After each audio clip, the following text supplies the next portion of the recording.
আসসালামু আলাইকুম।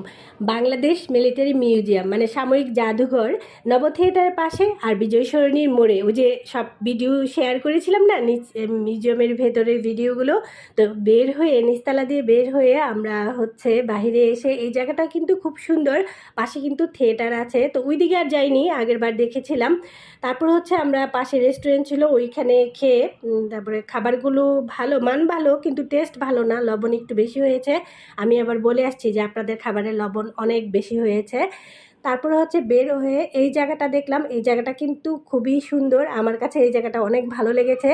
আর যখন নাকি মানে খাবার খেয়ে বের হয়েছি তখন আকাশটা এমন অন্ধকার হয়েছিল আর বৃষ্টি পড়তেছিল, ওই মুহূর্তটা যে কি ভালো লাগে।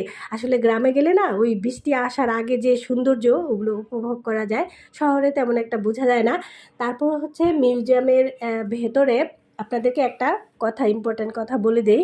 মিউজিয়ামের ভেতরে বের হয়ে গেলে তো আর ভেতরে ঢুকতে পারবেন না, ওইখানে তো 6টা পর্যন্ত টাইম দেয়। তারপর এই যে দেখেন একদম আকাশ অন্ধকার হয়ে আসছে, তাই না? তারপর এই যে দেখতে পাচ্ছেন ওই দিক দিয়ে 3তলা দিয়ে বের হবেন। 3তলা দিয়ে বের হয়ে ওই যে ওই দিকে দেখতেছেন প্লেনগুলো, ঠিক ওই দিক দিয়ে নেমে আসবেন। এই জায়গাটা যে কি সুন্দর, মানে বাতাস লাগে, এত ভালো লাগে। আমি আগের বার ওই দিক দিয়ে নেমেছিলাম, তো এইবার আর যাই নাই।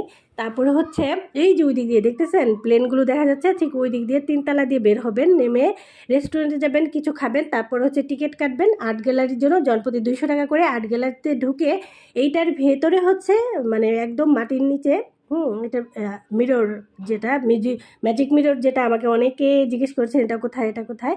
সত্যি ওইখানে গেলে না মনটা একদম ভালো হয়ে যায়। ওইখানে গেলেও আপনাকে টিকিট কেটে ঢুকতে হবে, মনে হয় 20 মিনিটের মতো দেয়। ওই জায়গাটা আমার কাছে এত ভালো লেগেছে।